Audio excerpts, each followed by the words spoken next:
Veni, vidi, vici. Je suis venu, j'ai vu. Bravo. Félicitations à la diaspora camerounaise. C'est l'objet d'un post de Wilfried Ekanga sur sa page Facebook. La suite, dans un instant. Abonnez-vous en activant la cloche de notification pour recevoir la primeur de nos futures publications. Voici les détails de son post dans son intégralité. Nous vous l'avons dit ici et vous avez compris. Nous vous avons demandé de vous mobiliser, non pas parce que vous espérez que Maurice Kamto sera présent, mais parce que vous croyez au projet de la résistance. Nous vous avons dit que l'idéologie primait sur la personne, que c'est la conscience du devoir de se battre pour la fin des inégalités, des détournements massifs, des viols, des tortures policières et du tribalisme d'État ourdi par Biya, qui doit nourrir votre motivation. Nous vous avons exhorté à venir nombreux, très nombreux, car la force de la masse fait plier les dictatures. Nous vous avons dit que malgré la distance, l'émulation produite par nos marches donne une force colossale à nos concitoyens actuellement opprimés au Cameroun et leur ravive l'espoir qu'à tout moment, un peuple peut se reprendre et exiger le respect des droits humains, la fin des barbaries et du braquage administratif, ou, à défaut, le départ pur et simple des architectes principaux de ce carnage politique. Nous vous avons dit tout ça. Et vous avez appliqué ces principes. Et je vis une foule que nul ne pouvait dénombrer. La phrase est tirée du dernier livre de la Bible, la Révélation. Et il ne nous intéresse pas ici de savoir qui est chrétien ou pas. J'ai moi-même beaucoup de problèmes avec Dieu ces dernières années.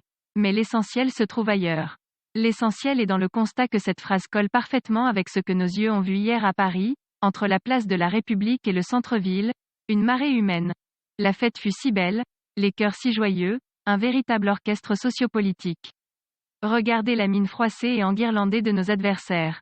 Eux, ils espéraient un échec. Ils attendaient un fiasco pour diffuser les images et se moquer de nous. Or, n'ont-ils pas dit que marcher à Paris ne sert à rien ? Pourquoi donc s'intéresser autant à ce qu'on qualifie d'inutile ? À présent, regardez-les commenter cette mobilisation plus que nous-mêmes. Regardez-les s'agiter comme des feuilles mortes balayées par le vent. C'est le souffle de la renaissance du Cameroun. C'est cette bipolarité qui anime les biaïstes et leurs satellites que j'avais consacré sous le nom d'une doctrine de l'irrationnel, le wamakoulisme. Mais en réalité, la réponse est beaucoup plus terre à terre, c'est de la fascination. La Renaissance fascine. Même eux n'y peuvent rien, c'est plus fort qu'eux. Et donc, ce succès retentissant a permis de nous rappeler ce qu'en fait nous savions déjà, à savoir, si les Camerounais du Cameroun jouissaient de la même liberté de manifester que la diaspora, il y a longtemps que nous serions débarrassés de tous ceux qui violent, tuent et pillent la fortune publique sans être inquiétés. Mais ils ont développé l'art pervers de frapper le peuple, puis d'étouffer ensuite ses pleurs. Ils ont procédé par l'intimidation à outrance, poussant ainsi les Camerounais à se satisfaire de leur situation, à se dire qu'ils la méritent.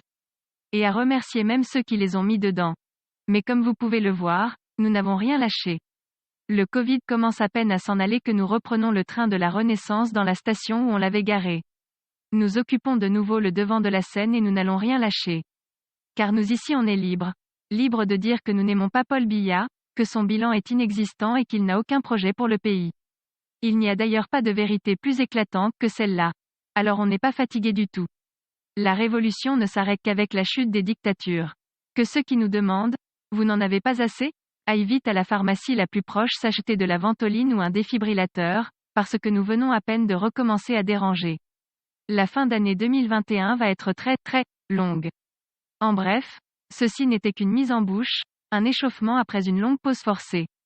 Pour couper court, savourez d'abord ces images. Appréciez, délectez-vous-en. Paul Biya aurait aimé être à Paris, mais c'est un peu comme si vous rêviez de sortir avec Shakira, c'est irréalisable. Quand vous voyez les bâtiments parisiens et vous pensez à Yaoundé, vous avez toujours envie de soutenir la fainéantise ? Veuillez prendre 3 secondes pour liker la vidéo et la partager. N'oubliez pas de vous abonner à la chaîne YouTube, Boudman, sur le site www.camertv.info. À bientôt pour de nouvelles publications.